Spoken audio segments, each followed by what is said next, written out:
Estás escuchando Milenio 3, por Ayuca Náutica.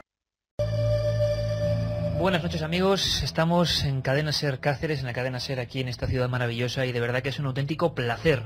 Era un punto pendiente en nuestro cuaderno, ¿verdad, Carmen Porter? Buenas madrugadas. Buenas madrugadas, Iker, claro que sí, una ciudad preciosa.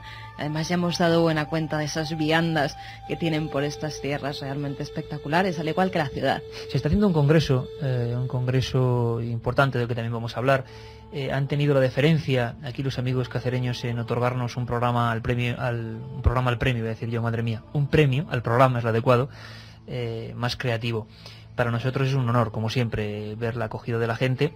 Hacerlo y pasear por esta ciudad de noche sigue siendo una especie también de viaje en el tiempo. ¿Por qué Cáceres en concreto y Extremadura en general tienen ese apego al misterio? Vamos a intentar desvelarlo esta noche. Os prometo un montón de cosas, como casi siempre, a veces me paso, ¿no? Pero yo creo que este es de esos programas. Bueno, primero estamos aquí, nos han tratado fenomenal en los mandos técnicos Rogelio Málaga, que ha estado trabajando de lo lindo para sacar un montón de documentos de su propia tierra, de aquí de Extremadura, y también David Santos, el director de esta casa, que nos ha tratado fenomenal. Un abrazo para ambos. En Madrid estamos, bueno, perfectamente cubiertos, ¿eh? Ahí está el maestro Juanma Frasquet, al que también le mandamos un saludo. Está esto en penumbra, hemos convertido como en un pequeño estudio 1, pero en Cáceres, todo en penumbra, y además estamos con fabulosos amigos. Amigos que llevan muchos años, tenemos la fortuna de compartir amistad e inquietudes con ellos, y que digamos son la vanguardia del periodismo de investigación, del periodismo de misterio en Extremadura. Una vanguardia que no viene de ayer, ni de antes de ayer. En esta tierra ha habido un especial interés por lo extraño, un especial interés por la antropología, por la leyenda, por el misterio, por lo sobrenatural. Nuestra intención es recoger varias historias concretas. Su punto de unión o su nexo es que ocurrieron todas en estas tierras y que fueron incluso un importante reto para las autoridades y para la propia lógica del ser humano. Vamos a hablar, amigos, de niñas, lo recordamos en alguna ocasión, que en estas tierras, por ejemplo, provocaron un expediente judicial en la época por endemoniadas, por ejemplo. Vamos a hablar de extraños paseantes, de encuentros en las carreteras, de seres ensotanados que provocaron el miedo en varios pueblos de esta región. Vamos a hablar de uno de los sucesos más inquietantes con los que yo me he encontrado jamás, que es el ocurrido hace ahora 24 años en un pueblo llamado Torrejoncillo y que sigue siendo motivo a veces de debate entre los habitantes de ese pueblo. Vamos a acudir, aunque sea de refilón, aunque sea en un paseo virtual, en un paseo de sonidos, por una de las tierras más enigmáticas, más queridas por mí, que son las Urdes. Precisamente, sobre las Urdes hicimos un trabajo, El Paraíso Maldito, que íbamos a sortear, Carmen, porque hoy sí que sería interesante, como los extremeños han sido conquistadores y viajeros, sabemos que están por toda España y por todo el mundo, y les pedimos hoy una introspección en su propia historia, que nos cuenten sus historias. Vamos a abrir las líneas del 7640 para que extremeños de Extremadura o de cualquier parte del mundo nos cuenten historias de aquí que pueden servir a los investigadores en un futuro. Claro que sí, Iker, como siempre, líneas abiertas 7640, palabra clave, milenio, espacio y lo que queráis. Y no solo los extremeños, también gente persona, claro, de toda España, sí, incluso del extranjero, que nos escriben desde Londres, desde Suiza, desde Suecia. Pues todos los que quieran y conozcan historias parecidas a las que, por ejemplo, vamos a narrar esta noche, que nos escriban 7640, palabra clave, milenio, espacio y lo que queráis. Vamos a sortear 3 ejemplares de El Paraíso Maldito de la editorial EDAF y escrito por Iker Jiménez. Pues estamos todos, solo faltan los documentos y las historias. Por cierto, es de rigor y es de agradecimiento lógico a todos los amigos. Los premios están muy bien, sobre todo cuando hay gente como Luis del Olmo, Eduard Punset, Lorenzo Milá, Chumari Alfaro, tanta gente importante que los comparte. Premios de positividad, sobre todo, en este congreso en Cáceres, que continúa mañana a las 4 de la tarde. Luego nos lo contará Julio Barroso. Estaremos con todos los amigos de Cáceres en un entorno maravilloso. Han salido los datos del EGM. ¿Qué vamos a decir? Que simplemente, pues muchas gracias, nos abrumáis. Ya hablar de lideratos y esas cosas, pues bueno, pues tiene un gran valor, por supuesto, y nosotros estamos muy sorprendidos con las marcas que nos estáis dando. Gracias a todos por hacer que Milenio 3 sea una pieza de esa cadena SER que es líder absoluto de audiencia las 24 horas del día, los 7 días de la semana. Gracias, amigos. Vamos a comenzar directamente. Vamos a comenzar con la muestra de que en Extremadura pasan cosas extrañas, de todo tipo, por supuesto, pero hace mucho tiempo. Y algunas tan inquietantes que fijaos cómo nos las contaba nuestro compañero Carlos Barroso.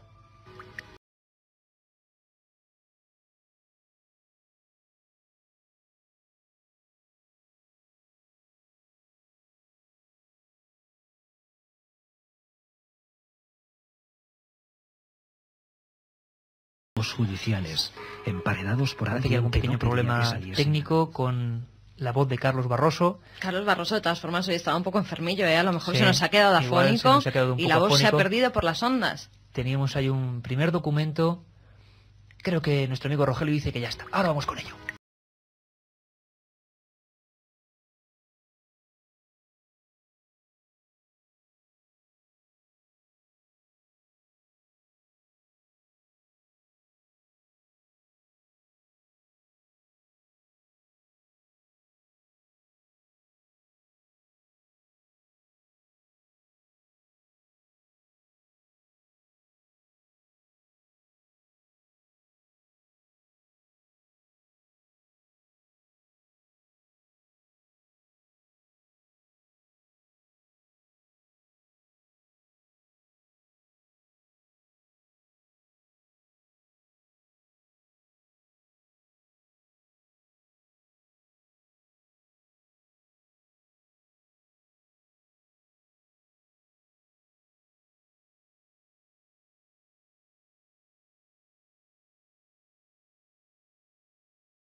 Antonia Batista, 3 meses, y que repentinamente dice una serie de palabras en perfecto latín. Esto, desde luego, es imposible, pero ocurrió en Villafranca de los Barros, en el otro punto de la comunidad extremeña, y motivó por primera vez en España un expediente oficial. Si mi memoria no falla, fueron 36 declaraciones juradas, los alcaldes, los alguaciles, los médicos, porque se produjo en la consulta del médico este suceso tan extraño. Y esta niña, Antonia Batista, dijo varias palabras perfectamente audibles, repetidas varias veces, y que incluso el galeno pudo tomar buena nota de ellas. Era algo así como Austria, Conteret caput tum, varias palabras que decían algo así como casa de Austria aplastará tu cabeza. Provocó un estupor tremendo. Tanto la niña como su madre, que eran naturales de Olivenza, acabaron siendo recluidas en un monasterio, condenadas por endemoniadas. Y lo más inquietante, y ocurrió aquí, es que esos legajos se encontraron en un muro de contención de Villafranca de los Barros. Allí había un expediente que llevaba unos 150 años oculto y que alguien había sacado o retirado de la circulación, de la luz, poniendo hechos sobrenaturales. Alguien no quería que se supiese la historia de esta niña. Don Julio Barroso, compañero, muchos años en este sillón donde yo me siento, haciendo su luz del misterio, que además empezaba, nuestro Milenio 3 empieza con la misma sintonía, mágica y mítica. Menos mal. El dragón de Evangelis, el dragón de Evangelis. Que lo tendrás además mañana como sorpresa también, en algunos momentos interactivos en ese congreso. Julio, que siempre ha sido un auténtico organizador de eventos como el que nos trae hoy a Cáceres, y del que hablaremos.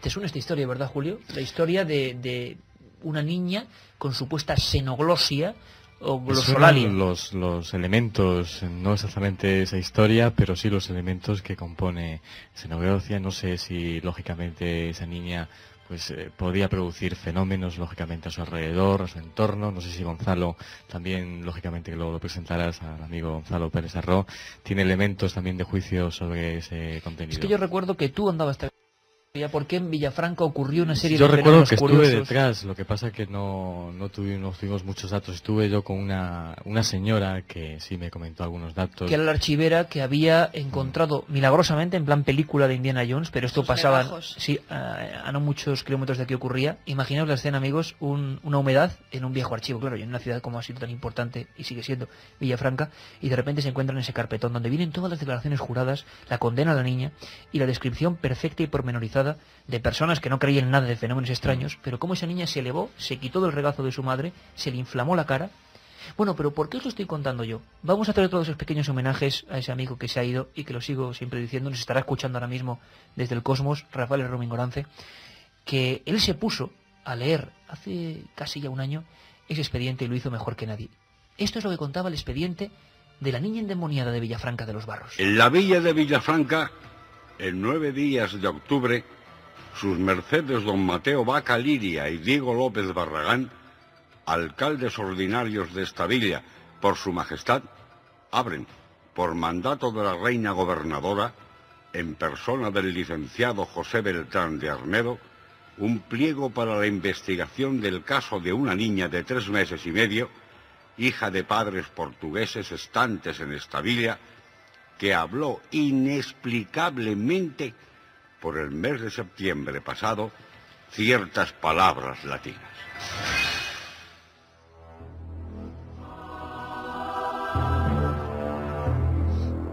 El caso de Villafranca conmocionó a la sociedad de su época y quizás sea el primer expediente X español auténtico donde una persona acaba condenada.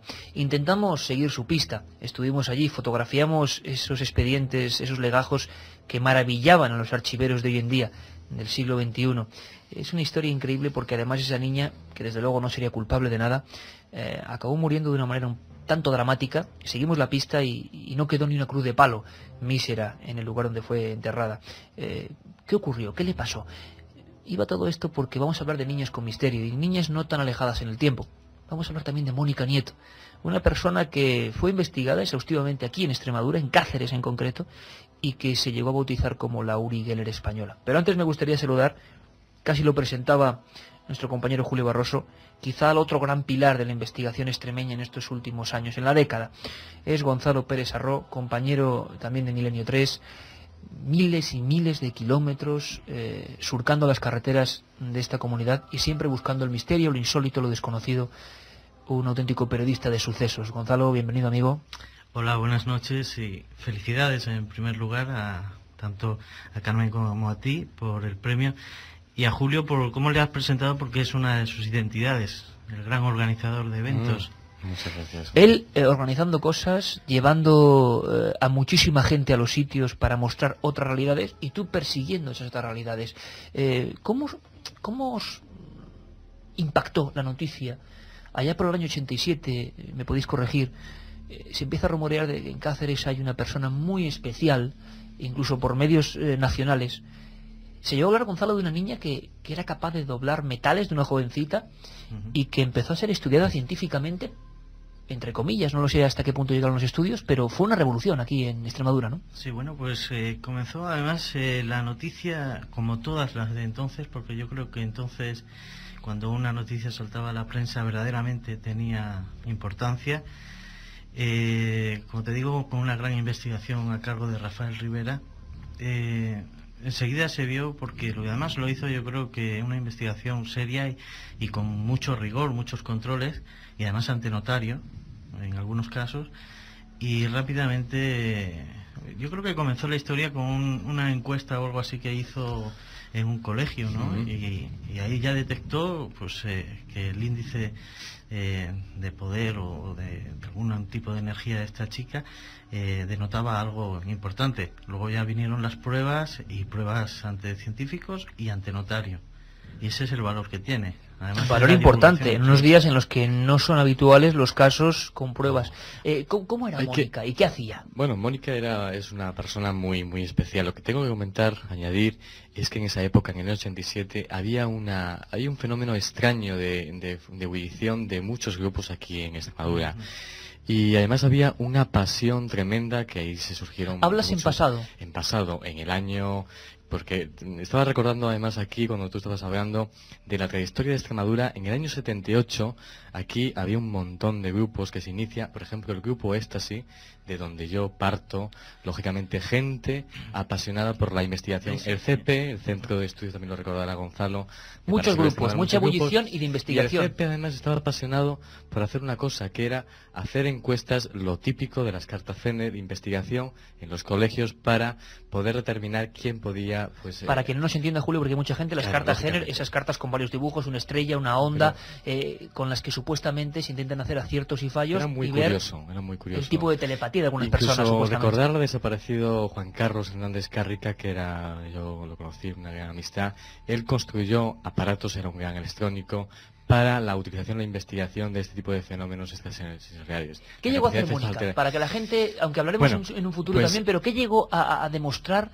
Mónica, se le llamó la Uri Geller española. Exactamente, como comentamos aquí en otro programa de Milenio 3, que mostramos aquí, hay 2 actas notariales que yo tengo el privilegio de tener gracias a Mónica Nieto. Solo hay 2 personas, Rafa Rivera y yo, que tengo unas copias de esa acta notarial. Ahí se prueban realmente el primer fenómeno es el doblaje de metales, y luego se hace incursión en otro tipo de efectos alterados de conciencia, como ver, por ejemplo, a través de cuerpos opacos. Se le colocaba, por ejemplo, dentro de una cajita elementos, colores, incluso dentro de sobres palabras, fotografías, porque cada vez se iba avanzando más. Y lo que se trataba de hacer, lógicamente, es, pues, sin que se utilizaran las manos, que se pudiera prever que ella, a lo mejor, por ejemplo, en tus ensayos, luego al final se intentó, que hay experimentos, muchos de ellos, que la localización fuese escondida de ese tubo de ensayo, y a distancia ella pudiese doblar. Doblaje de metales, como hemos visto, porque al famoso... hubo una polémica que no sé si recordarás, que José Luis Jordán Peña empezó a comentar que ella, a lo mejor, al coger el tubo de ensayo, podía malear las fibras de bronce, distintos elementos materiales, y lógicamente probó de que, lógicamente, ni moviendo con el cristal en tubos de ensayo lacreados ante notario, pues ella podía... Caso único en España, en ninguna ocasión un notario ha certificado el movimiento de esos metales. Creo que en el mundo, ningún notario, notario... Ni siquiera el célebre Uri Geller pasó unos estrictos controles. Yo creo que no. Hablabais, es muy curioso, porque también habría que recordar a gente, antes lo hacíamos Gonzalo, Eustasio López, un periodista, pero que recopiló decenas de casos en la comarca de Valencia de Alcántara, y tanta otra gente. Había una pasión especial, y siempre es el mismo motivo, es decir, hay una pasión especial en un lugar, en una comarca de España, porque hay más casos o porque surge y hay más investigadores que denuncian esos casos. Pero vosotros empezáis jovencísimos, hablamos de 15, 14 años, y estabais ya, cada uno en vuestras profesiones periodísticas, en diversas emisoras, entrevistando a gente. Gonzalo, me gustaría que contaras eso, ¿no? Sí, bueno, yo creo que la investigación ya empieza desde antes de estar en un medio de comunicación, pero... porque nace en cada uno, a saber por qué, ¿no? Pero bueno, lo que te estaba comentando, o quería comentar, es que yo estaba un poco desligado de la zona de Cáceres, quizá por el punto geográfico en el que me encuentro, más casi en Toledo que en Extremadura, pues no estaba en contacto con grupos ni con Julio, y comencé mi investigación por la zona mía. Y sí, es cierto, han nombrado a Éxtasis, y para mí fueron 2 de los pioneros, ¿no? Antonio... Gente que hacía una revista con muy pocos medios, Antonio Serromán, difundiendo estos temas, ¿no? Es bueno recordarlos hoy. Y un contacto a través de Juanjo, que visitó, Juanjo Benítez, visitó la emisora donde yo trabajo, me hizo contactar ya con la gente de Extremadura. Y sí es cierto que había una pasión entonces, o yo la descubrí también, pero yo creo que era general, no solo en Extremadura, porque es que los casos, lo que decía antes, tenían una enjundia, una importancia. Había casos importantes. Mucho mayor que... Vamos a escuchar algunos, Gonzalo, que estoy seguro que muchos amigos de toda España que ahora nos están escuchando, desde aquí, desde la cadena SER en Cáceres, van a sobrecogerse de verdad. Y estamos ahora empezando tranquilamente, pero el caso de Saucedilla es terrorífico y espectacular, y hay que decirlo así, es uno de los más terroríficos que yo me he encontrado. Y el de Torrejoncillo no digamos. Pero antes de eso, si os parece, amigos, vamos a ver, Carmen, cómo está pulsando el 7640, palabra milenio. ¿Qué dicen los amigos sobre Extremadura? ¿Qué casos recuerdan? ¿Qué casos quieren que sean aquí planteados? Pues Iñaki, por ejemplo, desde Asturias nos dice, así que vais a hablar del hombre ensotanado de Vegas de Coria. ¿Sí, ese asunto me pone los pelos de punta. Soy cacereño de fuera de la provincia. ¿Qué hay del llamado Triángulo de Pueblos de la Luz? Nos dice Juanma desde Bilbao. Ah, interesante. Soy Santi y solo quería deciros que tenéis un pedazo de programa y que enhorabuena por estar en Cáceres y por ese premio. Pues muchísimas gracias.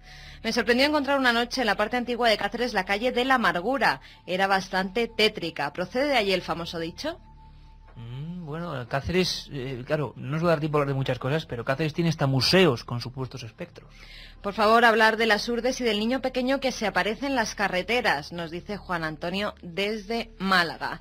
Hemos estado por esa zona. Comenta si puedes algo acerca de la figura que apareció en el cementerio del Casar de Cáceres, tallado en piedra, y dónde se encuentra en este momento. Amigos, alucino con la audiencia de Milenio 3, o sea, alucino porque se refieren a casos e historias que estaban más o menos olvidadas y que gracias también a su interactividad vamos a poder recuperar, ¿no? Le llamaban el extraterrestre en piedra, ¿no? Siglo I a.C., que fue encontrado empotrado en una de las solitarias paredes del cementerio de Casar de Cáceres y que es una de las lascas funerarias más extrañas de España y que, bueno, anda un poco por ahí abandonada, ¿no?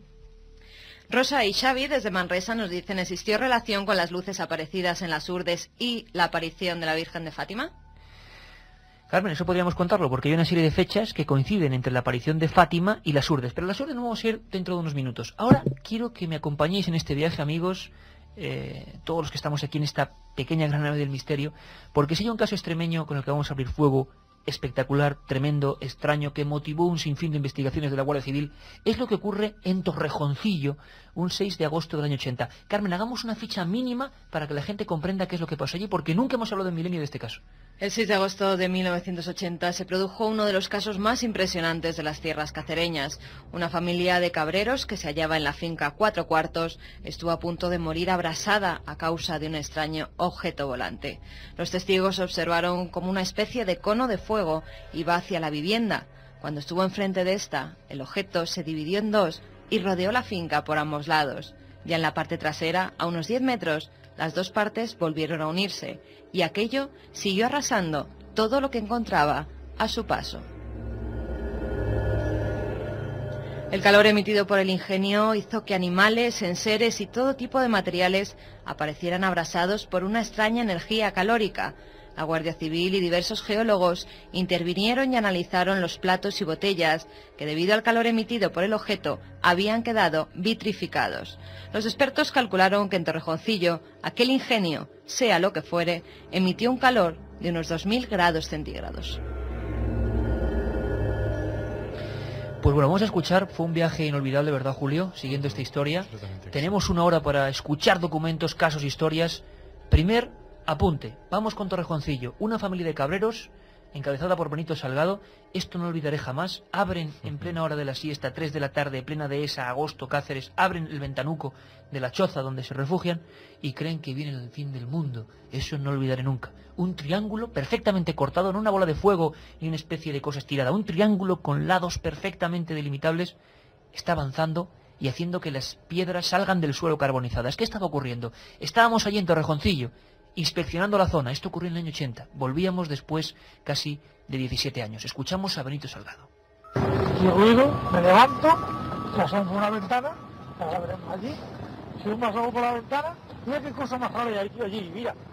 Una cosa que iba así, en un lomero así como este, iba dando una vuelta así, pero rápido, ¿eh? Pero aquello iba echando, tenía una altura como de 50 60 metros de alto. 50 60 metros de alto. De alto el fuego. Por un 100 metros de ancho casi. No tenía más. Y luego por donde iba quemando. Iba quemando. Y tanto que iba quemando. Enseres, animales que aparecerán desechos. Vamos a meternos con ello a fondo. Los cristales se retorcieron. Las alambradas de espinos se fundieron. Aparecieron huecos como puños metidos en la tierra. Varios perros guardianes aparecieron asados por dentro y con el pelo intacto. ¿Qué había ocurrido en Torrejoncillo exactamente? ¿Qué clase de fenómeno es ese? Aquí mismo hoy, con compañeros de la cadena SER de Cáceres, surgían teorías de nuevo y se hablaba de quizá un error militar. Un error de algún tipo que estuvo a punto de cargarse una familia, podría ser. Yo me acuerdo otra de cosa gato mucho más rara. Por una de las ¿Cómo era esa orejas y foto? de los ojos. Era una foto impactante porque era un gato bastante pequeñito, de los típicos que hay de campo. En todas las casas que alguien tenga de campo los puede ver, de los que están en la calle, y que además corren como fieras, que para que escojan a un gato de esas características. Y ese fuego le pilló y tenía toda la parte izquierda de su cuerpo y de su rostro totalmente calcinado. Un fuego de otro mundo, un fuego aparentemente inexplicable y en el que vamos a entrar de lleno. Julio Barroso pudo realizar esa investigación y hizo además gestiones increíbles. Vamos a escuchar también a la Guardia Civil, que se encontró con el caso más extraño de toda su historia prácticamente. Un fuego extrañísimo había estado a punto de matar a una familia de cabreros. ¿Con qué sentido? ¿Por qué? Julio, invitamos a la gente a que aguante porque en esta hora vamos a escuchar muchos documentos, ¿no? Muy emocionante. ¿Te acuerdas de aquella foto, verdad? Me acuerdo perfectamente de esa foto. Creo que la familia Salgado además ha fallecido. Sí, ha fallecido. Toda sí, ella, ¿no?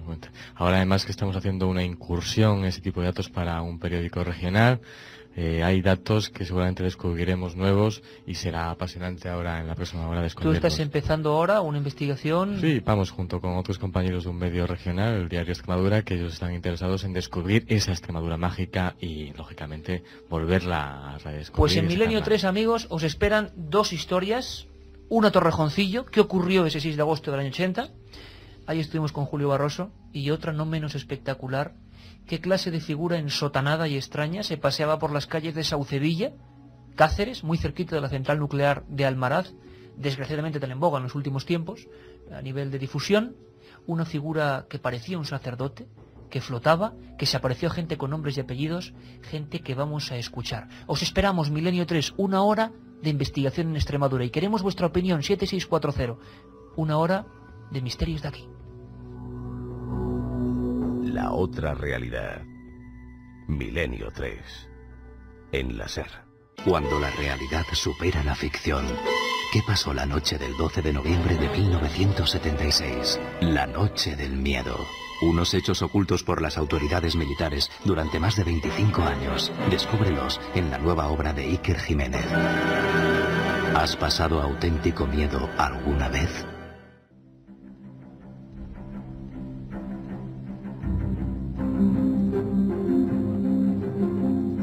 Milenio 3. En la SER. Aquí seguimos, en Cáceres, en la cadena SER de Cáceres, magníficamente atendidos y hablando con dos fueras de serie, con dos reporteros que a pesar de su juventud, pues llevan mucho más de media vida investigando, Julio Barroso y Gonzalo Pérez Sarró, que tantas veces han alimentado a Milenio 3 de informaciones de esta tierra. Estamos aquí porque es un honor para nosotros estar en el Congreso sobre las Nuevas Ciencias, que seguirá mañana su rumbo en el Centro Cultural El Brocense. Allí a las 4 de la tarde vamos a estar intentando hablar un poquito con los mejores documentos de la historia de Milenio 3. Hablábamos de Torrejoncillo, agosto del año 80, una familia a punto de morir abrasada por un objeto triangular que arrasa con todo lo que se encuentra, animales, piedras, enseres. Julio, tú llegaste a entrevistar no solo a los protagonistas, lo hicimos juntos, sino a las autoridades. ¿Qué recuerdas de aquella entrevista? Bueno, pues para volver un poco atrás e intentar rememorar un poco el hecho, Antonio Pinto, que era el jefe de la sección de Guardia Civil allí de Torrejoncillo, era un tío además, yo creo, honesto y accesible, porque él estaba sorprendido también de lo que allí incluso ocurrió. No tenía lógicamente respuesta a nada, pero bueno, junto a Icona, lógicamente estuvieron en el lugar para sacar muestras de aquello que ocurrió. Además, pues no, imagino que Icona haría algún proyecto de desarmamento, por lo que allí se extendió. Quizá lo más sorprendente, Julio, es que no se encontraron ningún fuego ya. Todo estaba detenido, todo estaba arrasado y no había llamas de ningún tipo. No, pero yo creo que él estaba sorprendido también porque incluso él no tenía respuesta a aquel fenómeno que allí había ocurrido realmente.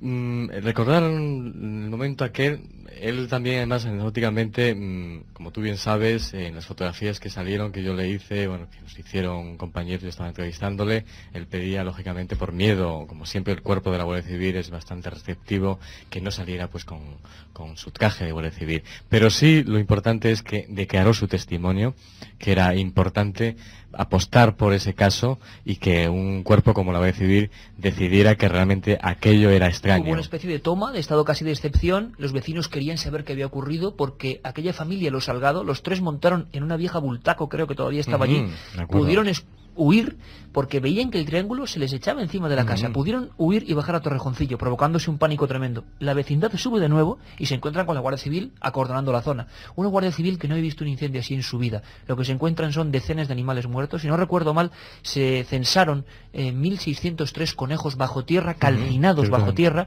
Llegan geólogos como Juan Gil Montes, que realmente se encuentran las piedras vitrificadas, fundidas y vueltas. Nunca habían visto un calor de ese tipo, ¿no? Él lo explicaba, te lo explicaba a ti y a nosotros, que era imposible. La única temperatura que podía llegar a hacer eso eran 2000 centígrados para arriba, que era uno de los fenómenos físicos más increíbles. Y pasó en Extremadura. En Extremadura, y él mismo, un físico de ese nivel, que te explique eso, Vamos, yo diría dos cosas. Primero, que a pesar del lógico recelo muchas veces del cuerpo de la Guardia Civil, nos llevamos estupendamente, y muchas veces la Guardia Civil, amigos de la Guardia Civil que están de patrulla, nos informan constantemente de casos, pero sí que había cierto temor. Julio, te va a sonar mucho estas palabras. Es el jefe de puesto de Torrejoncillo, en el lugar de los hechos, hablando con Julio Barroso y declarando esa estupefacción de cuando alguien se encuentra con el misterio. Nosotros, realmente el trabajo de la Guardia Civil allí no se hizo nada porque estaba ya totalmente quemado. Como yo en este caso no sabíamos si aquello sería normal o no, porque serían algunos animales muertos, la casa quemada, me parece que se quemaron unas gallinas, una perra parida, un gato. La verdad yo no lo he visto igual porque es que nosotros allí no apagó nadie, se apagó solo. Piedras y todo quedaron calcinadas, sí. Las piedras quedaron pues molidas, pero incendio como ese nunca hay, nunca. Incendio como ese nunca vi, nunca. Creo que define perfectamente el estado de la situación. Hay más documentos y más impresionantes. Ellos estuvieron a punto de morir. No sabemos qué hubiese ocurrido si una especie de zumbido no alerta a la familia Salgado, a su hermano y a Celia Lorenzo, la madre. Montan en un coche. Domingo Jaralero, lo recuerdo como si fuera hoy, es uno de los guardas que les ayuda a huir en un viejo Doge. Bajan al pueblo y aquel triángulo se divide delante de la casa como si tuviera cierta inteligencia. Un fenómeno único en el mundo, nunca mejor dicho. Lo que se encuentra la Guardia Civil, el geólogo Juan Gil, y lo que se encuentran los propios dueños de la finca Cuatro Cuartos cuando llegan, es ese espectáculo dantesco. La sensación que tenían es como si los animales se hubieran metido dentro de un microondas. Que nos lo cuente en el lugar de los hechos Benito Salgado, el principal protagonista, que por desgracia ya no está entre nosotros. Él decía, las gallinas las encontraron asadas. Lo escuchamos. Las gallinas que teníamos allí, las gallinas estaban asadas. Asadas con las plumas, sin quemar ni las plumas. Pero la carne asada. Y allí había un llano como esta carretera, allí no se podía quemar nada, Y gatos y perros también, ¿no? Bueno, la perra que estaba para allí con los cachorritos estaban todos asfixiados y la perra tenía quemado. Desde aquí a desde la cruz, atrás al rabo, todo eso se le veía hasta la espinal. Quemado, eso era quemado. Y un gato que apareció para allí después, tenía todas las orejas quemadas, visto quemado. Aquello es que era una buena cosa rara. Pero ustedes pensaron que aquello les abrazaba, claro. No, aquello los coge allí los asan. Es que si los coge los queman.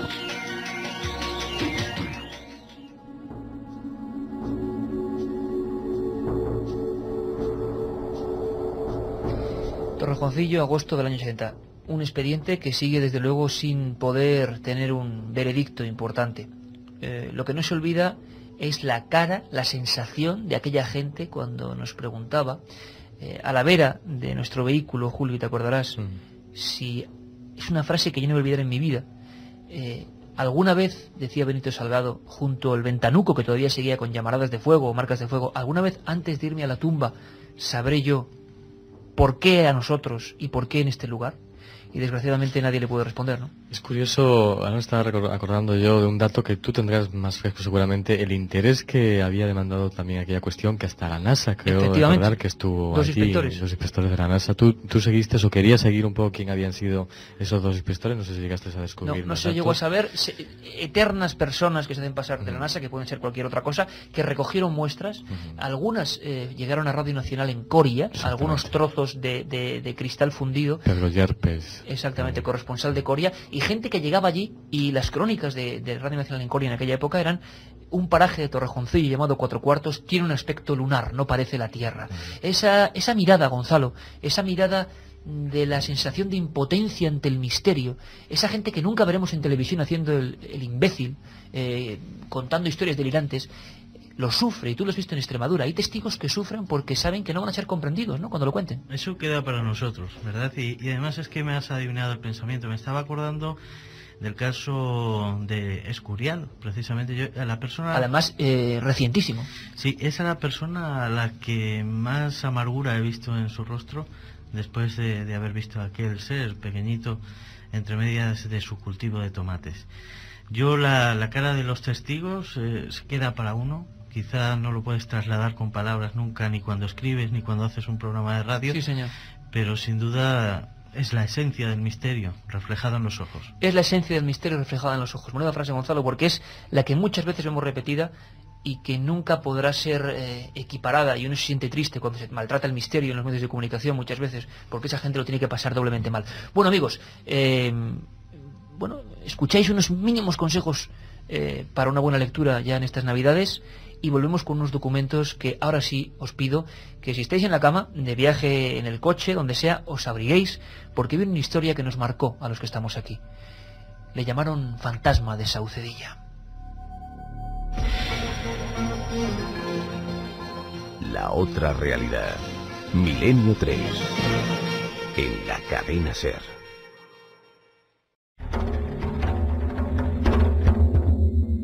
La otra realidad. Fenómenos extraños. Milenio 3. En la SER.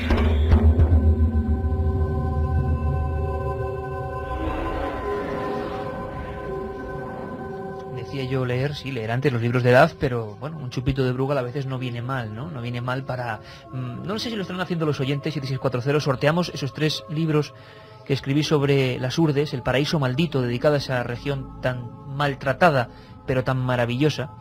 ¿Y qué está contando la gente, escuchando a Gonzalo y a Julio? Muchas historias, Iker, muchas leyendas que también de aquí saldrán nuevos casos, seguro. Segurísimo, y algunas historias que han quedado pues entre los habitantes, entre los vecinos de pequeños pueblos de Extremadura. Por ejemplo, Pixueto nos dice: en Casas de Millán se cambió el cementerio, en el antiguo solar no se ha vuelto a hacer nada y hay ruidos muy extraños. ¿Existe alguna historia sobre Arroyo de la Luz? Gracias por aterrorizarnos todos los fines de semana, nos dice Kepa de Bilbao. Muchísimas historias. Yo recuerdo el caso de 4 Cuartos, los hierros estaban fundidos, soy de Coria. Fíjate, gente que se acuerda muy cerquita del lugar de los hechos y que se acuerda del impacto, claro. Hola amigos, la figura del humanoide del cementerio del Casar se encuentra hoy en el Museo de Cáceres, aunque bastante oculta, nos dice Daniel Montero. Soy Gustavo de Salamanca. Que la gente vaya a verla, porque primero lo que es el lugar merece la pena totalmente.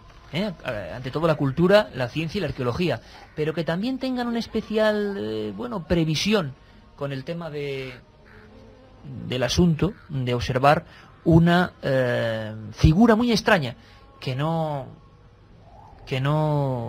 digamos se puede ver habitualmente. Una figura no solo extraña por su morfología, sino por su cuello y por unas inscripciones que tienen que ver con la luz. Como un extraño traje, podríamos llamarlo. Con hombreras y con botas, ahí está, que cada uno luego lo certifique. Parecida a la que está en Nazca también, pero... Muy parecida a la que es el astronauta que llaman de Nazca. Pues aquí sería en Casar de Cáceres. Que vayan al Museo de Cáceres y lo vean. Soy Gustavo de Salamanca y me gustaría que Iker contara la historia de la fantasma, que ya contará en la noche del miedo, nos dicen. Bueno, sí, pero es que lo pasé muy mal y no quiero quedar siempre como un eterno cobardica ante el misterio. Soy Ginés, podéis hablar sobre el caso de la monja con pezuñas que se apareció en un pueblo. Bueno, ¿y los sucesos de Garganta la Olla? Vamos a recordarlos, amigos, vamos a recordarlos porque además hicimos una recreación que creo que puede ser muy apropiada. Saucedilla, un pueblo relativamente próximo a Trujillo, a Navalmoral de la Mata, zona del Campo Arañuelo más o menos, sí. ¿Me equivoco, Gonzalo? Sí, la comarca del Campo Arañuelo. Y es una de las historias más increíbles por la que nos conocimos, fue una de tus primeras crónicas. Y sé que lo vas a hacer fenomenal. ¿Puedes contarnos qué pasó en Saucedilla? ¿Cómo empieza la noticia? ¿Cómo os llega a los que estáis allí? Bueno, a mí me llegó en principio como pues algo que no fue lo que había ocurrido. Se hablaba de un fantasma que había salido de la torre de la iglesia. Empezaron a divagar sobre el tema, que si eran cigüeñas y tal. Y esa chispa que a veces le da al investigador que dice, no sé, algo puede haber ahí, porque en principio la historia es absurda, se va desvariando cada vez más. Y me decido a ir. Voy en el año 84 a Saucedilla y la historia pues tenía mucha profundidad. Se trataba de la verdad es que se apareció este ser, un ser de 3 metros de alto, una figura oscura, ensotanada, que no andaba, que más bien flotaba, se deslizaba sobre el suelo, y además se aparecía a las chicas, a 2 chicas principalmente, luego a un grupo de chicos también, y que trastornó la vida de un pueblo de 300 habitantes. Entonces, incluso la Guardia Civil hizo batidas, peinó la zona con los vecinos en busca de este misterioso ser. Curioso, porque además eran sucesos que se habían producido en Vegas de Coria, tampoco muy lejos de allí. Exactamente, y luego hay un caso, una referencia también, creo, en el norte de África, parecida, a una figura parecida. Este ser, en su primera aparición, lo hizo ante una chica de 13 años, Mari Carmen Ramos, que regresaba a casa cuando ya había oscurecido, y por la vía principal de esta población, de esta pequeña población, ve de lejos y por la acera de enfrente una figura que viene siempre al mismo ritmo, cruza la carretera, y ante ella, cuando cree que se va a parar a menos de 5 metros, se mete por una bocacalle, y la chica pues queda frenada, parada en la otra esquina. Cuando se asoma, este ser ya no está. Se asomó incluso a un callejón que había allí, tampoco, porque era una calle sin salida. Después de esta aparición, quizás la menos conocida o menos divulgada, pero yo creo que más cruel, porque cuando el misterio se te aparece dentro de casa, es más fuerte todavía. ¿Qué ocurrió? María del Mar Mariscal es la protagonista, que salía a su patio, con valla, incluso es un chalet, iba a echar los restos de la cena en un cubo de basura, cuando ve esta figura alta que sobrepasa, ella dice que sobrepasaba 1/3 a la columna, que la columna mide 2 metros, pues se calculan nuevamente 3 metros esta figura, que no le dice nada, ningún sonido. Llega a verle la cara incluso. Sí, hablaba de un rostro en forma de pera, ovalado, y ella dice que vio como una especie de cicatriz en la cara.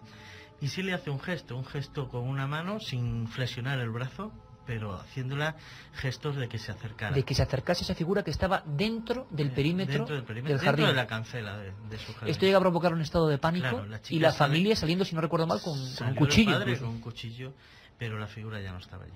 Vamos a empezar a escuchar documentos, amigos. Saucedilla, esta chica que tuvo esta, imagino, terrible experiencia, se lo contaba Gonzalo Pérez Sarró, nuestro compañero, hace ya casi 20 años, parece mentira. Y el testimonio tiene esa fuerza de: aquí no ponemos ni nombre ni adjetivos a lo que se aparece, y no sabemos que se aparece ni tenemos ninguna verdad, pero sabemos que algo ocurrió en aquel pueblo, algo que marcó de por vida a estas personas. Habitualmente, además, estas personas luego sufren una serie de sucesos nocturnos a nivel de pesadillas que hace que sea muy difícil olvidar estas experiencias. Es la voz, era un reportero en la calle, era Gonzalo, y el pueblo lo vivía así. Yo iba para casa una noche y en una esquina pues se me apareció, y luego cuando quise mirar otra vez pues ya no estaba. ¿Y qué aspecto llevaba? Era alto, con un vestido bastante largo hasta los pies. ¿Y tú cuando te las has encontrado ha desaparecido también? Sí, enseguida, pues cuando he querido mirar otra vez ya había desaparecido.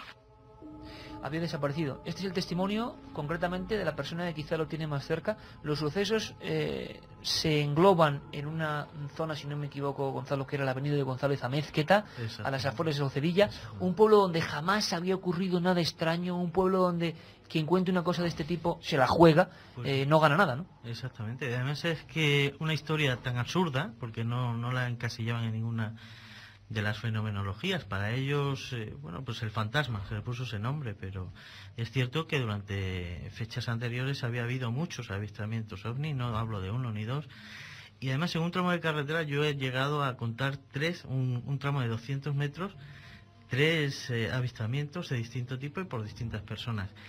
Pero hay un dato curioso también, que cuando hablábamos de este tema, Francisco hablaba también en aquel programa sobre La Cañada, si no recuerdo mal, en Ávila, ¿no? Un caso idéntico. Y hablaba de perros, me parece, pues sí. En este caso también, se me olvidó en aquella ocasión comentarlo, durante estos días, porque fue casi una semana durante la que una semana de apariciones ante diferentes gente. Durante esos días, por la noche, cuentan los vecinos que los perros se quejaban lastimeramente. O sea, era un aullar de perros más que ladrar. Vamos a escuchar otro documento, gracias a Gonzalo, como antes escuchábamos también gracias a Julio Barroso, sobre un poco el fenómeno social, que siempre quizás es hasta el más interesante. Nos interesa lo que le interesa a nuestro hermano el hombre, cómo interpreta el hombre estas cosas, sean lo que sea. Bueno, pues es la madre de uno de los testigos, si no recuerdo mal, de Mari Carmen Ramos, que bueno, contaba lo que era Vox Populi. Un grupo de niños, de 8 o 9 niños, junto a la piscina municipal, había observado también la extraña figura, una tez blanquecina, una especie de figura ensotanada, como una visión imposible, porque eso no puede ser, vagando en las inmediaciones de los depósitos. Escuchamos la voz del pueblo. Habían visto al hombre que decían que era un hombre vestido de mujer. Sí. Ellos decían eso, pero nosotros como no lo hemos visto, otro día que dice que le vieron cruzar desde ese lado de la carretera hacia el otro. Pero que le vieron un rato y que luego se miraban para atrás.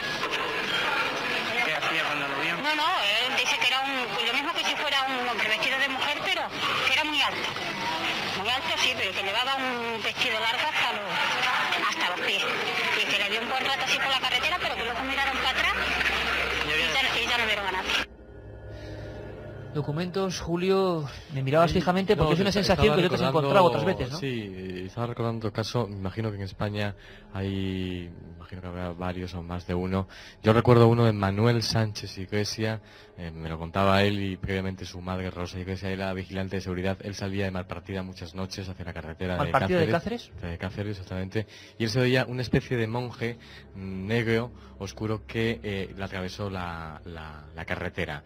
Fue además, él no tuvo mucho percance en el coche, pero sí él tuvo que retirarse hacia la cuneta porque creía que iba a atropellarlo. Figuras que en pleno camino, en plena carretera, en estas carreteras solitarias de Extremadura, se cruzan. Vamos a escuchar luego varios testimonios. Acabamos quizá con el testimonio más largo y nuestro amigo Rogelio Málaga lo va a poner entero. Son prácticamente 1 minuto y medio, pero creo que merece la pena. Es esa primera protagonista, Mari Carmen Ramos, a la que encontró Gonzalo Pérez Arró. Y es en el momento casi, ¿no? Todavía latente lo que está ocurriendo. Yo hay una cosa, Gonzalo, cuando estaba contigo en ese punto de la carretera y cuando entrevistamos a la mujer 10 años después, que no puedo olvidar, ¿no? Que es que ella vuelve tranquilamente y no se da cuenta de que es algo extraño hasta que esa mujer demasiado alta, que parecía que llevaba un patín, ¿no? Porque no pisaba el suelo, está siendo iluminado por los focos de las pocas farolas que hay allí, ¿no? Y entonces cuando se da cuenta de que es una criatura que va a su encuentro realmente extraña. Bueno, pues amigos de Milenio 3, escuchad muy atentos este documento, creo que interesante, el misterio en vivo. Yo lo vi la primera, lo vi yo. Luego lo vi otra chica, 10 años así, mamá, por la carretera, y yo lo vi por ahí abajo. ¿Y cómo era? No sé si era un hombre o una mujer, porque a vestimenta llevaba de mujer, pero a cara no se le veía. No se le veía. ¿Y eso es que dicen que desapareció? ¿Tú cuando lo viste desapareció? Es que es una esquina que no tiene salida, vamos, y yo lo vi, venía delante de mí, pues, venía hacia mí. Sí. Y yo lo vi y me extrañó mucho, ¿no? Y luego más o menos la esquina ya no estaba. ¿Qué ropa llevaba? Era negra y... Llevaba esto de bisón cacharro, sí. Así por encima, así. Nada más. Los andares no parece que andara con pies, ¿no? Porque solo por los pies. Hacía así nomás el vestido, pero no veía que andara ni nada. ¿Y se volvió a saber de él o algo? Una vez vinimos por aquí, porque es que los chavales se enteraron todos que vinimos por aquí una noche. Estuvimos por ahí no hay luces, ¿no? Hasta ahora que lo han puesto y estaba todo oscuro. O sea, nosotros nos fuimos para aquí y ellos se fueron todos por la carretera hacia arriba y yo me fui por aquí sola, con mi hermano, un chaval más pequeño y otro. Y ellos se creían que íbamos a meter los miedos, pero ellos siguieron para allá y venga a llamarme y yo no hacía caso. Pero resulta que miré para una esquina por ahí, que está sola y oscura, y lo vi otra, una cara redonda, pero redonda, no sé, como una nuestra, redonda y blanca.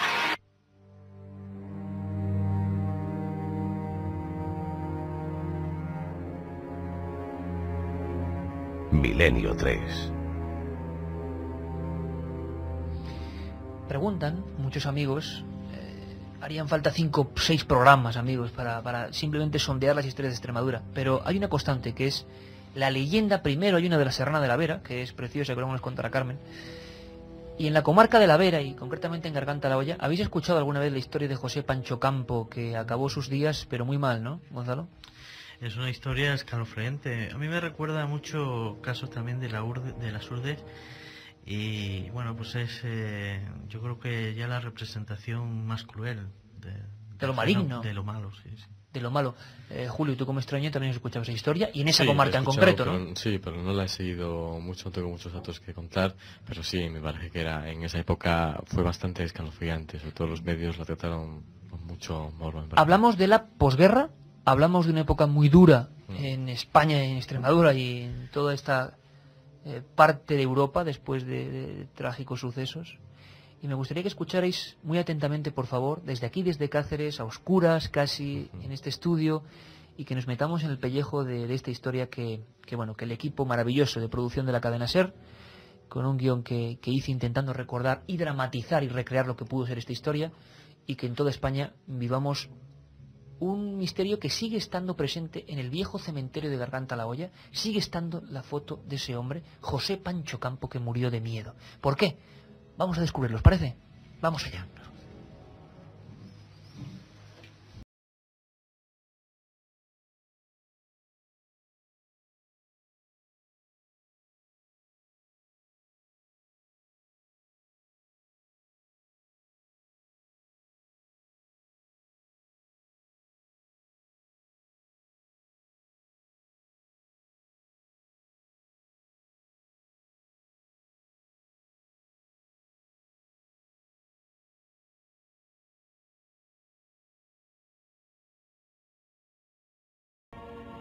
Pero no deja de contar la historia que le ha atormentado durante todo este tiempo.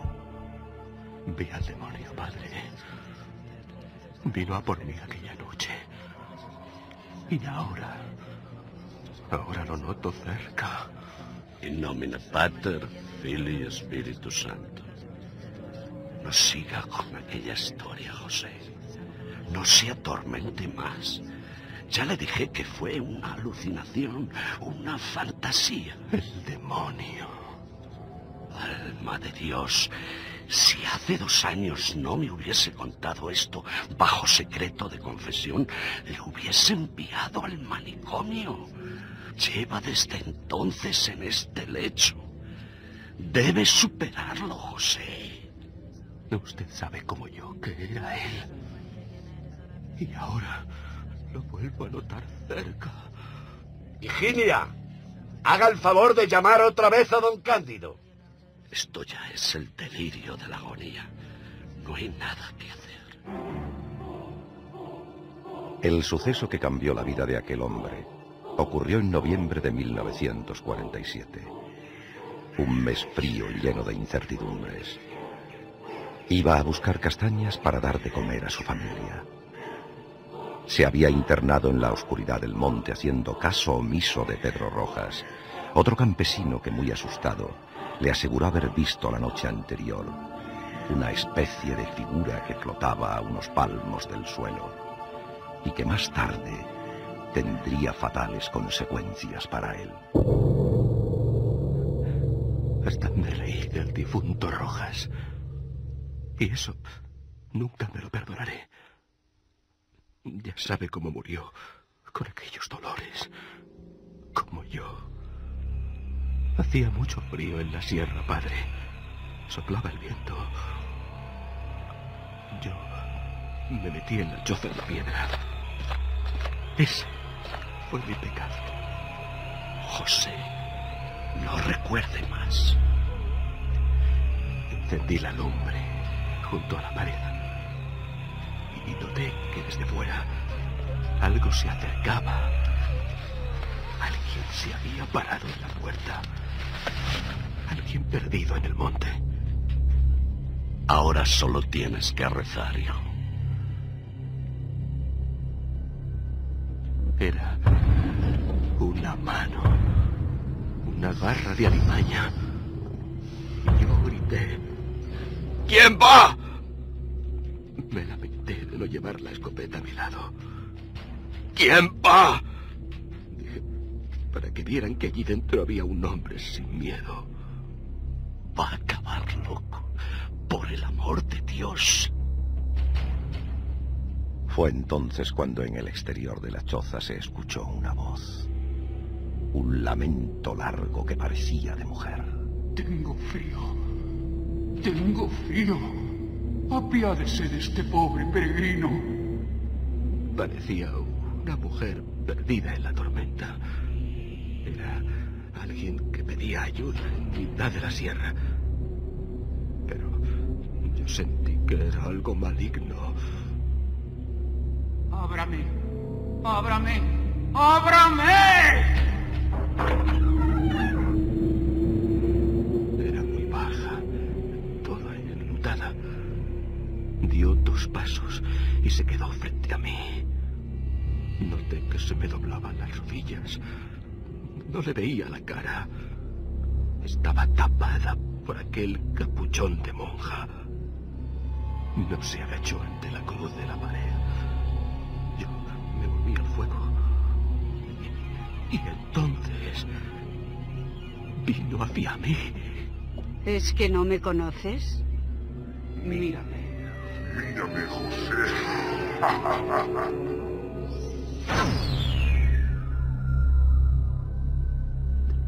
Pedí al Señor para que me salvase. Vi las 2 patas bajo el faldón. Eran patas de chivo, padre. Las patas de un chivo. No tenía ojos, ni nariz, ni orejas. Pero se reía. El diablo se me reía, padre. Vi su boca encorvada. Me agarré al crucifijo y vi cómo retrocedía, como si aquello le quemase. José Pancho tenía la cara amarillenta y alargada. Los ojos se habían ahuecado hasta hacerle parecer una calavera. Y a pesar de todo, en un supremo esfuerzo, seguía recordando ya casi al otro lado de la muerte aquella historia secreta. ¿Dónde está el médico? Este hombre se nos muere. José, pese la cruz. Pese la cruz en el nombre de Cristo.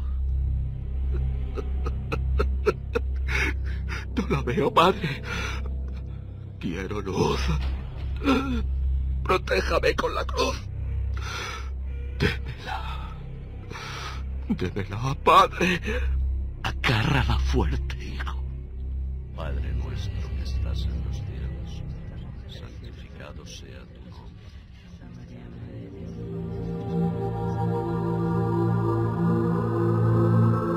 De pronto, por toda la casa se empezó a escuchar un ruido estremecedor, un retumbar ante el que el sacerdote cayó de rodillas al suelo y cerró los ojos.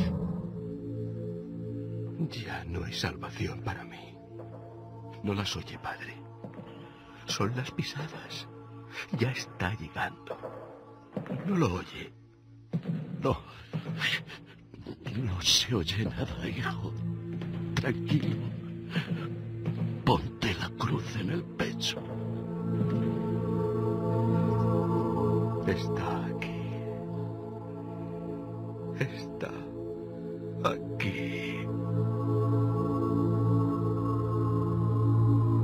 La muerte había llegado como una exhalación, como un viento frío que hubiese cabalgado a lomos de aquel ruido. Un minuto después llegó sudoroso el médico. Don Cándido, por fin, Dios santo, este hombre acaba de morir. ¿Cómo ha tardado tanto? Tranquilícese, don Manuel. He tenido un percance. ¿Se ha quedado así? Sí, ya lo ve. Con los ojos en blanco y esa sonrisa horrible. ¿Es un rigor mortis tan extraño? ¿Decía algo? No, nada. ¿Verdad, Higinia? Por cierto, ¿acaso ha ocurrido alguna otra desgracia ahora mismo? No lo entiendo, don Cándido. Casi atropello a Sor Lucía ahí abajo. Ha sido un milagro que no haya hoy 2 muertos. ¿Sor Lucía? Pero no es posible. Hace ya 3 días que marchó a Cáceres. ¿Dónde la vio? Bueno, es la única religiosa que pasa por esta aldea. Yo me crucé con la monja y pensé que... El sacerdote, sabedor de que todo era secreto de la confesión, No podía decir nada, pero ahora empezaba a comprenderlo todo. ¿Una monja? ¿Pero dónde la vio? ¿Dónde? Tranquilícese, hombre. Estaba aquí. Atravesó a toda prisa la era que rodea la casa. La vi con las galas negras, como huyendo de algo. Dios mío. Me salió en el camino y caí con la cabalgadura. Le grité, pero no se volvió. Caí de bruces. Y mire cómo me ha quedado el maletín. Dios mío. Dios mío. ¿Pero qué le ocurre, don Manuel? ¡Don Manuel! ¡Don Manuel!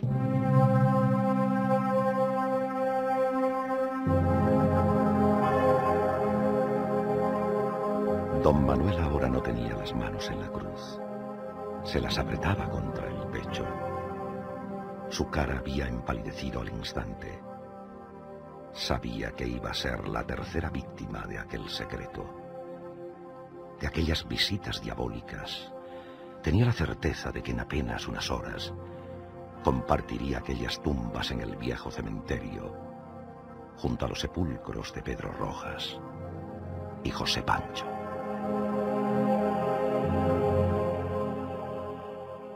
La otra realidad. Milenio 3. En la SER. La otra realidad. Milenio 3. En la SER. Aquí en Extremadura, en Cáceres, tenía que sonar la historia de José Pancho Campo. Y desde luego la visita a Garganta la Olla, un lugar precioso, merece la pena. Pero un lugar con mucho misterio. En las inmediaciones se hablan de sitios inquietantes. Por ejemplo, hay una de las más famosas leyendas extremeñas, que es la Serrana de la Vera, que seguro que conocéis ambos, ¿no? Habéis oído, imagino, por activa y por pasiva. ¿Podemos contar a los amigos muy brevemente qué es la historia de la Serrana de la Vera? Cuenta la leyenda de esa región, que hace ya mucho tiempo en un pueblo de la Vera vivía una joven de gran hermosura llamada Isabel de Carvajal. Todos los hombres se disputaban su amor, pero uno de ellos, al que aceptó, osó traicionarla, y ella, deshonrada y avergonzada, se echó al monte mientras proclamaba venganza. Todos los hombres que se acercaban a ella pagarían aquel engaño. La serrana seducía a todo aquel que se encontraba por los montes, los llevaba hasta su cueva y una vez allí los asesinaba a sangre fría.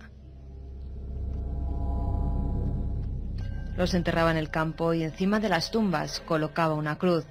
Las gentes del lugar cuentan que todo aquel campo quedó preñado de cruces, maderos que indicaban las decenas de hombres que habían sido víctimas de la Serrana de la Vera. Pero Isabel no se salvó de una muerte tan atroz como la que ella había dado a sus amantes. La serrana fue capturada y una gran soga se frunció sobre el esbelto cuello, haciéndola morir con la misma hazaña con que ella había cometido los cruentos crímenes. Desde entonces, todo aquel que pasa por los montes donde actuaba la serrana asegura que se escuchan los lamentos de los pobres hombres que murieron a manos de la bella mujer y las risas de venganza de la Serrana de la Vera. Una historia legendaria, tétrica y propia de aquí. Julio, si concentráramos un lugar con mayor número de misterios por metro cuadrado, mucha gente lo pregunta en el 7640, ¿hablaríamos de la región concreta de las Urdes? Sí, lógicamente. Las Urdes yo creo que es el que confluye en mayor número de casos, que tú además registres muy bien en el Paraíso Maldito, que es un gran número tremendo de casos. Hay una zona caliente que Juan José Benítez denominó como ese triángulo Brozas, Aliseda, partida de Cáceres, un triángulo bastante asombroso, también sobre todo para identificar zonas calientes. Vamos a... Este es el tema OVNI, lógicamente. Y yo creo que está también muy acertado para denominar esta Extremadura mágica dentro del campo de la ufología. Las Urdes, un lugar donde todos hemos escuchado 1000 historias, 1000 documentos, una historia con una leyenda trágica, a veces exagerada, pero sí es cierto que todavía se pueden ver ya como reliquias del pasado algunas construcciones. Es una pena porque en las Urdes se están perdiendo los ritos antiguos, el conocimiento. Pudimos compartir, Julio, un serano. Recuerdas, ¿verdad? La experiencia de convivir con aquella gente que tenía todavía aquí en la Extremadura, en el siglo XX, una conexión muy viva con la naturaleza, con los ensalmos, con los conjuros, con ahuyentar tormentas, con ver visiones, con hablar de personajes que tenemos todos en la mente, ¿no? Personajes propios, con una cultura propia. El pelojáncano, el encorujao, el pájaro de la muerte, el duende... Julio, la sensación es que se está perdiendo. Sí, lógicamente fue muy emocionante. No sé si sigue viva en estos tiempos. Tú lo decías también en el programa que tengo en la Comunidad de Madrid, que de alguna manera revivir es el lugar a lo mejor donde estaba más profundo y que tú de alguna manera lo desenterraste en el paraíso maldito. ¿Cómo estará en estos instantes? Pues será difícil. Tal vez en España seguramente es el único lugar donde a lo mejor seguía intacto. Ahora la civilización ha tomado aquella zona en estos momentos. Y se considera el pasado como un estigma, en vez de como algo, potenciarlo como diferenciador, ¿no? Y ya a lo mejor además las carreteras están mucho mejor como cuando nosotros llegamos. La civilización, como digo, ha llegado allí y tal vez está ya prostituido a aquello. Sería bonito hacer, en el buen sentido de la palabra, lógicamente. Sería bonito a lo mejor hacer una incursión de nuevo para recordar y rememorar aquellos hechos y ver de nuevo esas leyendas, retomar, como hace Felipe Barroso también, que es como él cuenta, que invita además a profesores de la Complutense, a filólogos hispánicos, para estudiar aquella zona que es muy rica en historia antigua, en leyendas, en mitos. El paraíso maldito, así lo llamamos porque era un lugar que nos parecía que tenía esos dos contrastes y que ese término que decía Julio es un poco porque, claro, lógicamente la modernidad tiene que llegar a todo el mundo, pero en vez de conservar lo que nos hace distintos, en este caso esos fenómenos, lo que hemos hecho es cargárnoslos poco a poco con una extraña sensación de que lo del pasado no importa. Las urdes siguen guardando esa magia y para el investigador es una especie de lugar de ensueño, ¿no, Gonzalo? Sí. Y además estoy de acuerdo, y lo que no estoy de acuerdo es que una cosa excluye a la otra. O sea, se puede progresar, igual que se conservan parajes naturales, se puede conservar la cultura, la tradición, la leyenda, el folclore, y no quita ni puedes decir que un pueblo es atrasado por conservar ese tipo de cosas. Al revés, más rico, yo creo. Me gustaría invitaros, Gonzalo y Julio, a un rápido viaje con todos los amigos de Milenio 3 por todo el mundo, que nos escuchan ahora a través de los micrófonos, a través de internet, voces que demuestran perfectamente cómo eran esas urdes hace 15 años, cuando los descubrimos, y cuando pudimos y tuvimos la fortuna con estos micrófonos de la SER de Cáceres, precisamente, de meternos y de que aquella gente nos abriera su corazón y nos abrieran sus formas de vida completamente diferentes y a contracorriente, ¿no? Fijaos, en las urdes hay un fenómeno alucinante, que era el de la luz de Ribera Oveja, una luz popular. No hablamos de artefactos extraños, hablamos de una luz, lo que igual en Galicia, en otros puntos, se puede llamar procesión de ánimas, Santa Compaña. En esta ocasión también tuvo una víctima, Nicolás Sánchez Martín, al que muchos califican como el primer mártir de los misterios. Nicolás Sánchez Martín, pastor de la localidad jurdana de Cambroncino, enterrado junto a la iglesia de Cambroncino, y ante el médico don Victoriano Sánchez Hoyos mostró una serie de quemaduras inexplicables en aquella época, año 17, cuando se enfrentó o pasó delante de una de estas luminarias. Recogimos testimonios, aquí también quiero citar por lógica a Lorenzo Fernández, que durante muchos años acudió a estos rastreos de información. La luz de Ribera Oveja, la gente lo tenía hace 15 años como algo presente, algo propio de su vida diaria. La luz de Ribera Oveja que ilumina las noches, que aparece junto a los regatos del río, y por eso es mejor no pasar a determinadas horas por ciertas zonas. Irene Rueda, de una manera muy campechana, nos contaba cómo se encontró con la luz de Ribera Oveja, allí, junto al lugar de los hechos, y diciendo que el ángel de la guarda nos acompañe, que ahí está la luz de Ribera Oveja. Esto es antropología en vivo, lo escuchamos. Anda para ahí para Ribera Oveja, cantaban los gallos.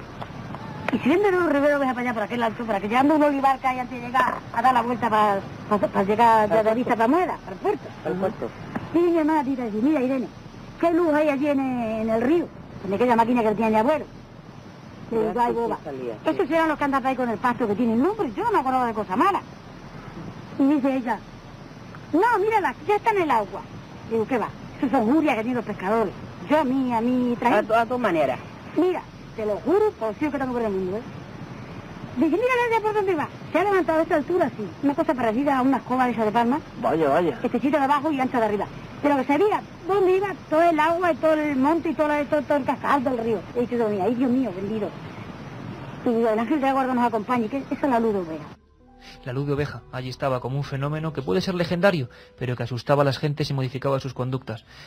¿Habéis oído hablar del duende de Ladrillar, uno de los casos más antiguos que tenemos en España, ¿no? Sí, es uno de los casos, y además que es que hablar de esos temas de las urdes delante de Iker Jiménez... No, por favor. Antes habéis pateado esa región que yo. No. Es cierto que muchos, incluso de aquí de Extremadura, investigadores, y no me avergüenza decirlo, hemos redescubierto las urdes gracias a Paraíso Maldito, eso está claro. Bueno, me vais a permitir que escuchemos otro documento alucinante de verdad en este homenaje que hacemos a la gente que que sinceramente nos contó parte de sus historias sin ningún miedo. Serafina Bejarano Rubio, que tampoco vive ya, tenía 93 años y era la niña que motivó una serie de partes y de investigaciones por parte de la Iglesia de Ladrillar. Año 7, se aparecieron unas figuras y un extraño individuo. Y estoy seguro que los amigos se acordaban de lo que decía hace poco Gonzalo. En Escurial, año 2000, una familia extremeña observa algo parecido a un niño oscuro con un traje extraño, amedrentándoles, ¿no? Flotando en el aire. Flotando, y en este caso quiero crear una comparación con el caso de Saucedilla, que no lo hemos comentado, que parecía tener el ruido de un ventilador, o en el caso de Saucedilla era un zumbido, un aire de ventilador debajo de los faldones negros, y en el caso de Escurial, lo que vio Samuel no es lo que vio, es lo que oyó, es como un zumbido de un ventilador. Y era la figura de lo que parecía un niño vestido de manera muy extraña, flotando en mitad de un campo, y la gente atemorizada, claro. Año 2000, Escurial. Escucha a Serafina Bejarano, año 1907. Quedaban 40 años para que en el mundo se empezara a hablar de misterios y cosas extrañas. En las Urdes pasaba algo y así nos lo cuenta. Era como un pájaro grande. Igual que un pájaro grande. Y hablaba, sí. Y guau, guau, guau, guau. Y se posaba en los árboles y pegaba el arboletillo. Iba otra vez a una encina que había ahí, que ahora han hecho una esa casera. Sí. ¿Y ustedes tendrían miedo? ¿No le imagino usted? Hombre, toda la gente no le teníamos miedo. Luego iba al cementerio. El cementerio como otro de los elementos básicos también en la Extremadura misteriosa, ¿no? Habéis encontrado, imagino, en vuestros años de investigación, muchos casos unidos a camposantos, ¿no? ¿Esto sigue ocurriendo o ya no con tanta frecuencia, Julio, Gonzalo? Pues no tengo yo datos, pero sí, en la antigüedad imagino que los casos antiguos sí iban. Los cementerios es un lugar muy propicio para el mito dentro de este campo del mundo lo paranormal. Y sí, estaban porque unidos. Recuerdo que tú investigaste en el Casar de Cáceres, donde apareció una flor extraña y crecía en una tumba, ¿no? Sí, por eso te lo preguntaba, sí, exactamente. Sí, te referías a ese caso tan misterioso, que además hubo una gran promoción. Muerte extraña de una mujer y flor que nace en plena tumba y que nadie podía, se cortaba y volvía una y otra vez. Además se decía que era una especie que era lejana, o sea, el único sitio creo que era en Japón, donde con una planta parecida. Fotografías, los periódicos. Mala fotografía de entonces de esa planta. Y recientemente el viaje a las Urdes, antes he parado en Casar de Palomero a ver la tumba y tiene allí unas inscripciones recordando el caso y la enfermedad. Los sucesos ocurridos dentro de un cementerio. Una mujer que por lo que cuentan era muy bondadosa y sí. Quizá la sensación que tengan, amigos, Julio, Gonzalo, los oyentes, es que caramba, anda, que tú echas una paletada y no mucho tiempo, cuántos casos, cuántas historias. Nos despedimos con una cosa que puede ser realmente increíble. Yo nunca la he emitido en radio, es de mis archivos de esos viajes por las Urdes, porque como decíamos antes es antropología y sociología en vivo. Es Amador Asegur, en las inmediaciones del pueblo, si no recuerdo mal, de El Gasco, lo más intrincado de las Urdes, tierra donde se dice que había un volcán, plena noche, año 44, y su cuñado acabó muriendo de miedo. Él cuenta que tiraba espumarajos de sangre cortada por la boca del miedo, y lo que describe, año 44, es un niño de nuevo que se aparece vestido de bronce y con un casco de militar. Año 44 en las Urdes. ¿Qué es, qué no es? A mí no me digan qué es y qué no es, no lo sé. Lo que sé es que estos testimonios son maravillosos, que la gente murió y sigue creyendo en ellos como forma de su propia conexión con ese misterio que está cada día ahí fuera, en los caminos y en los campos. Escuchad. Anta lo estaba viendo, con una pata allí y otra allí. Y él dice que se le estaba cortando la sangre, que la tiraban gorgozas por la boca, de cortado el de miedo. Cuando vio al otro, que se le escarrapichó con una pata y otra aquí encima de la hoguera, pero blindado de bronce, con un traje blindado de bronce y un gorro como un militar, blindado de bronce. El traje ese, perdone, el traje como era, de bronce. Se quemaron las gemas de bronce, como abronceado de bronce, y un sombrero, y esto que llevaban los militares de bronce, como un casco, igual, un casco como de bronce, y el vestido de bronce. de bronce, de bronce. Yo no me lo creí y lo repetí. Estábamos en el Sereno y estaba el antropólogo y profesor Félix Barroso. ¿Cuántas veces, Carmen, me habéis escuchado a mí hace tantos años hablando del tío del bronce y del encorujado, de la chancalaera? Auténticos mitos, ¿eh? Y a Félix Barroso, cuando estuvimos muchas veces, en muchas ocasiones hemos estado con él por ahí, por las Lourdes, y siempre nos ha contado unas historias maravillosas. Yo recuerdo una imagen que se me quedó grabada, que era subiendo hacia uno de los pueblos, no sé si era hacia Cambroncino, y de repente se nos cruzó una mujer mayor, completamente enlutada, que al ver aparecer nuestro coche, al ver aparecer el todoterreno, como que se asustó, como si no fuera de ese tiempo, sí.